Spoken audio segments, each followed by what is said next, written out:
নমস্কাৰ, মই জয়ন্ত নাথ। দেওবৰীয়া কথাবাৰ্তালৈ আপোনালোক সকলোকে স্বাগতম জনাইছোঁ। যোৱাটো খণ্ডত মই মোৰ ভ্ৰাম্যমান থিয়েটাৰৰ যাত্ৰাৰ বিষয়ে কৈছিলোঁ। আজিও এই বিষয়ৰ ওপৰত আলোচনা কৰিম অলপ। যিহেতু থিয়েটাৰৰ মই নাটকসমূহৰ কথা কৈছিলোঁ, বিভিন্নজন নাট্যকাৰৰ, বিভিন্নজন ভাল নাট্যকাৰৰ পৰিচালকৰ লগত মই কাম কৰিলোঁ বিভিন্ন নাটক। তাৰে কেতিয়াবা কিছুমান মনত ৰৈ যোৱা নাটক থাকে। থিয়েটাৰ ভাগ্যদেৱীত এখন নাটক কৰিছিলোঁ। গণেশগুৰিৰ যি বোমা বিস্ফোৰণ হৈছিলে, ঐতিহাসিক বোমা বিস্ফোৰণ, এইটোৰ ওপৰত এখন নাটক হৈছিলে। এখন নাটকত মই সংগীত পৰিচালনা কৰিছিলোঁ। তাত অভিনেতা হিচাপে আছিলে যুৱ প্ৰজন্মৰ এজন জনপ্ৰিয় অভিনেতা ৰাজকুমাৰ, তাৰপিছতে মীনাক্ষী নেওগ আছিলে, এনেকৈ আছিলে। এই নাটকখনত প্ৰথমতে এখন তেওঁলোকে গণেশগুৰি ফ্লাইঅভাৰ তৈয়াৰ কৰি উলিয়াইছিলে মঞ্চতে, দুখন মঞ্চত গাড়ী চাড়ী চলি থাকে, তাতে ব্লাষ্টিংটো হয়, বোম ব্লাষ্টো হয়। গতিকে সেই নাটকখনো পিছৰ পিনে অলপ বেলেগ, কাহিনীটো অলপ বেলেগ ধৰণে ঢাল খাইছিলে, কিন্তু আৰম্ভণি তেনেকুৱা ধৰণে হৈছিলে। তাৰপিছতো আকৌ সেই থিয়েটাৰ ভাগ্যদেৱীতে মই লগ পাইছিলোঁ মঞ্চৰ এতিয়া আটাইতকৈ শক্তিশালী, ভ্ৰাম্যমান থিয়েটাৰৰ শক্তিশালী অভিনেত্ৰী প্ৰস্তুতি পৰাশৰ, আমাৰ যোৰহাটৰে প্ৰস্তুতি পৰাশৰ। আমি সৰুৰ পৰা পাইছোঁ তেওঁক, আৰু তেওঁক প্ৰথমবাৰ মই থিয়েটাৰ যাবলৈ অফাৰ লৈ গৈছিলোঁ তেওঁৰ ওচৰলৈ, থিয়েটাৰলৈ অভিনয় কৰিবলৈ, শ্ৰীমন্ত শংকৰদেৱ থিয়েটাৰৰ পৰা। সেইবাৰ তেওঁ বিভিন্ন কাৰণত, ব্যক্তিগত কাৰণত আৰু কোনোবা বোলছবিৰ কামো আছিলে, চলচ্চিত্ৰৰ কাম আছিলে, সেইকাৰণে তেওঁ থিয়েটাৰলৈ যাম বুলি কৈ চুক্তিবদ্ধ হৈ আকৌ বাতিল কৰিব লগা হৈছে চুক্তি। নহ'লে সেই প্ৰথমবাৰ থিয়েটাৰ তেওঁ তেতিয়াই যাবলৈ খুজিছিলে, কিন্তু পৰৱৰ্তী সময়ত তেওঁ থিয়েটাৰলৈ গৈ বিভিন্ন থিয়েটাৰত অভিনয় কৰি, কহিনুৰ, আবাহন, ভাগ্যদেৱী চবতে অভিনয় কৰি ভাল থিয়েটাৰবিলাকত পিছলৈ নিজে আবাহন থিয়েটাৰখন নিজাববীয়াকৈ চলাবলৈ ঠিক ঠাক কৰিলে, আৰু এতিয়াও চলাই আছে, আৰু ভ্ৰাম্যমান থিয়েটাৰৰ এগৰাকী অপ্ৰতিদ্বন্দ্বী নায়িকা হিচাপে পৰিগণিত হৈছে, যথেষ্ট জনপ্ৰিয় তেওঁ। তেওঁৰ লগতো মই থিয়েটাৰ ভাগ্যদেৱীত নাটক কৰিছিলোঁ, দুখন নাটক কৰিছিলোঁ, এটা বছৰ আছিলোঁ মই। এখন নাটক আছিলে গিৰিপ গাৰাপ কইনা আহিছে বুলি, অভিজিত ভট্টাচাৰ্যৰ। সেইখন নাটকত তেওঁ পুলিচ ইন্সপেক্টৰৰ চৰিত্ৰ কৰিছিলে, আৰু মই দেখিছিলোঁ কিছুমান মনত থাকিবলগীয়া কথা। তেওঁ ইমান মানে প্লেনকৈ কৰে কামবোৰ। মই সঁচাকৈ মই সৰুৰ পৰা পাইছোঁ যদি মই ভাবিলোঁ যে তেওঁ কিমান পৰিপক্ক হ'ল, প্ৰফেশ্যনেল মানে গোটেই এই এক্টিঙে ভ্ৰাম্যমান থিয়েটাৰ গোটেই কাম কাজখিনিত। তেওঁ ইমান সোনকালে পটককৈ মানে পাটৰ ছেট পিন্ধি থকা এজনী মানুহে, কইনাৰ সাজত থকা মানুহে প্ৰায় কেইটামান ছেকেণ্ড, এক মিনিটমান নহয়ে চাগে, তাৰ ভিতৰত তেওঁ আকৌ পুলিচৰ ড্ৰেছ কৰি ওলায়। কেনেকৈ সম্ভৱ হয় মই নাজানো। একদম মঞ্চৰ কিনাৰতে তেওঁ নিজে ড্ৰেছ পোছাক কৰে, কোনোবা তেওঁৰ সহকাৰী এগৰাকী থাকি তাতে ইমান পটাপট তেওঁ গোটেই কামবোৰ কৰে, আচৰিত লাগে দেখিলে। মই নিজে সেই নাটকবিলাকৰ আখৰাৰ পৰা থাকি দেখিছোঁ, মই আচৰিত পালোঁ। তেওঁ ইমান মানে এইবিলাকত চিৰিয়াছ, আৰু গোটেই কথাখিনি কেনেকৈ কৰিও মানে নিজে ঠিক কৰি লয়। তাৰ উপৰিও ফাইটিং কৰা, কিবা কৰা, এইবিলাক আছেই। সেই গিৰিপ গাৰাপ কইনা আহিছে নাটকখন যথেষ্ট জনপ্ৰিয় হৈছিল। মই সংগীত পৰিচালনা কৰিছিলোঁ তাত। গীতসমূহো বা থিম মিউজিক এইবিলাক চব মানুহে ভাল পাইছিলে খুব।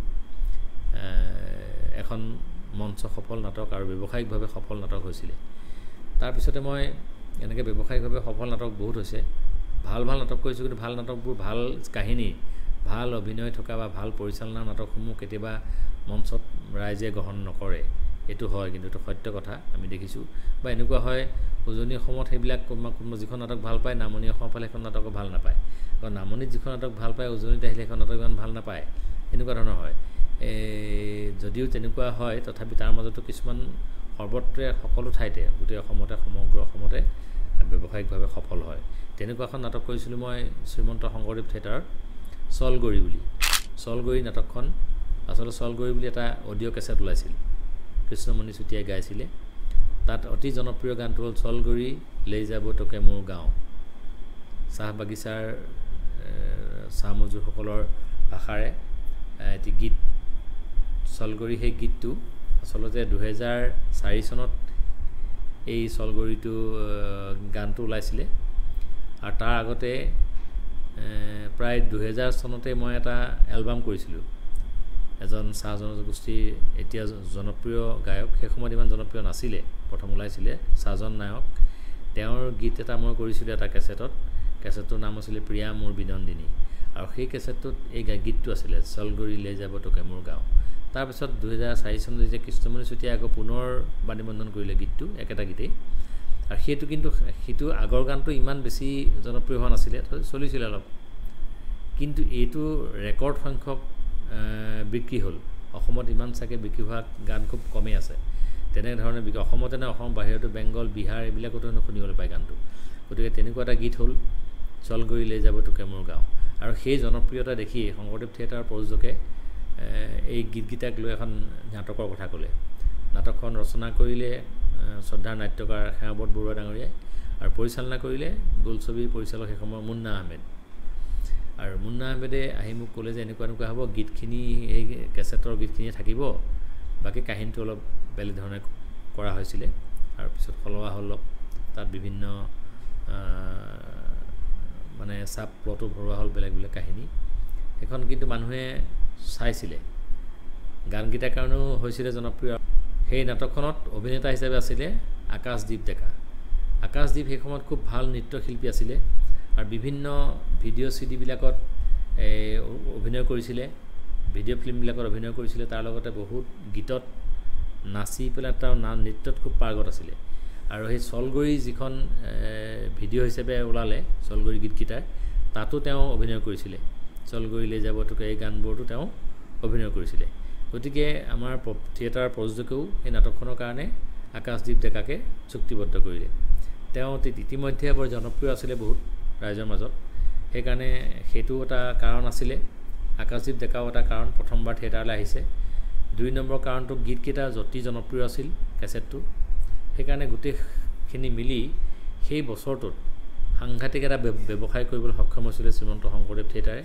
মানে অসমৰ ভিতৰত প্ৰত্যেকখন থিয়েটাৰকে চেৰ পেলাই মানে ৰেকৰ্ড সংখ্যক দৰ্শকৰ আগত পৰিৱেশন কৰিবলৈ সক্ষম হৈছিলে গোটেই অসমতে।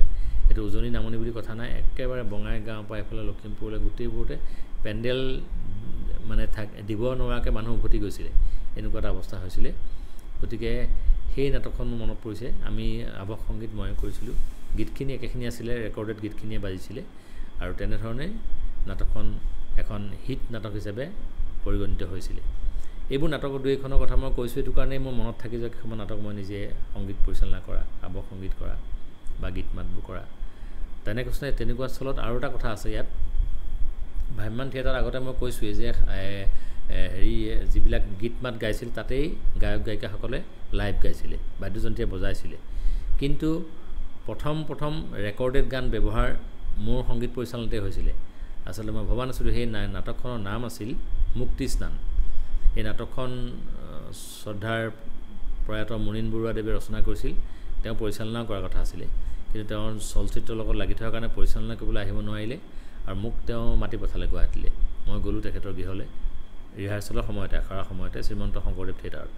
তেতিয়া মই তেখেতক ক'লোঁগৈ, তেখেতে মোক কিছুমান বুজাই পঠালে, তুমি এনেকৈ গৈ ডাইৰেকশ্যনটো তুমিয়েই কৰি পেলাই চাই মেলি, বিশেষ কষ্ট নহয়, এখন কৌতুক প্ৰধান এখন নাটক।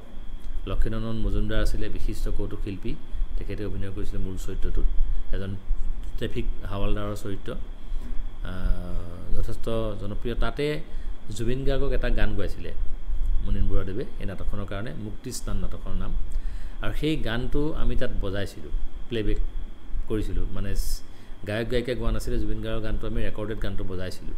তেতিয়া নেম কাষ্টিঙত যেতিয়া জুবিন গাৰ্গৰ ফটো এখন দি পেলাই ওলায় যে পাৰ্শ্ব গায়ক হিচাপে জুবিন গাৰ্গৰ নামটো, তেতিয়া গোটেই মানুহে ভিৰ কৰেহি, মিউজিক বক্স বা থিয়েটাৰৰ পিছফালে গ্ৰীণ ৰুমত আহি ভিৰ কৰেহি জুবিন গাৰ্গক চাবলৈ বিভিন্ন ঠাইত। পিছত মানে যেতিয়া থিয়েটাৰখন চলি আছিলে, আৰম্ভ হৈছিল চলা, তেতিয়া মানুহে ভবা নাছিলে যে ৰেকৰ্ডিং কৰি এনেকৈ দিয়ে।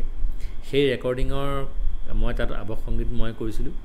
গতিকে সেই ৰেকৰ্ডিঙৰ ছিষ্টেমটো যেতিয়া আৰম্ভ হ'ল, তাৰপিছত প্ৰত্যেক থিয়েটাৰে গীত ৰেকৰ্ডিং কৰে। আজিকালিতো একেবাৰে ৰেকৰ্ডিঙেই চব বাজে, কোনো গায়ক গায়িকাই আজিকালি তাত বহি নাগায়, অতি বেছি এজন দুজন থাকিলে নাটিকাৰ গীতবোৰ গায় বা আৱহ সংগীতত হামিং আদি কৰে, কিন্তু গীতবোৰ চব আগতে ৰেকৰ্ডিং কৰে, কৰি ভিডিঅ' কৰে, এনেকুৱা কৰে, পাব্লিচিটি কৰে।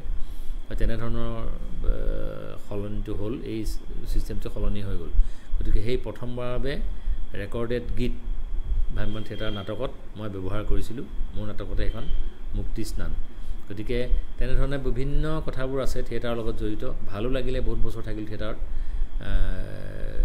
12 বছৰমানতকৈ দিন মই আছোঁ থিয়েটাৰৰ লগত জড়িত হৈ আৰু বিভিন্ন বঁটা বাহনো পাবলৈ সমৰ্থ হৈছিল কেইবাবাৰো আমাৰ মুনলাইট মিডিয়া বঁটা বা তেনেকুৱা ধৰণৰ বিভিন্ন সন্থাই থিয়েটাৰৰ বাবে মই কেইবাটাও শ্ৰেষ্ঠ সংগীত পৰিচালকৰ কেইবাবাৰ বঁটাও পাইছোঁ গতিকে বঁটা বাহনো পালোঁ বা থিয়েটাৰ নাটকত কাম কৰিলোঁ প্ৰায় 60খনৰ ওচৰৰ নাটকত মই সংগীত ভ্ৰাম্যমাণ থিয়েটাৰত কৰিলোঁ কৰি এটা ভাল অভিজ্ঞতা গোটালোঁ জীৱনত বিভিন্ন তৰপে বিভিন্ন পৰ্যায়ক্ৰমে কাম কৰি আহিছোঁ সাংস্কৃতিক ক্ষেত্ৰখনত অসমৰ সাংস্কৃতিক ক্ষেত্ৰখনত তাৰে এইটো এটা মনত থাকিবলগীয়া এটা যুগ বুলি ক'লে 12 বছৰ অধিক যে মই আছোঁ এই যুগ মই তাৰ লগতে কটালোঁ ভ্ৰাম্যমাণ থিয়েটাৰৰ লগত এইখিনি অভিজ্ঞতা গোট খালে যথেষ্ট আৰু মনত থাকিব জীৱনলৈ সাংস্কৃতিক ক্ষেত্ৰখনত কৰ্মৰা কেনেধৰণে কৰিছিলোঁ বা ভ্ৰাম্যমাণ থিয়েটাৰৰ লগত কেনেকৈ নিজকে জড়িত কৰিবলৈ সুবিধা পাইছিলোঁ এইখিনিয়ে কৈ আজি মোৰ এই খণ্ডটো সামৰণি মাৰিছোঁ ধন্যবাদ আকৌ পুনৰ লগ পাম দেওবৰীয়া কথা বাৰ্তাত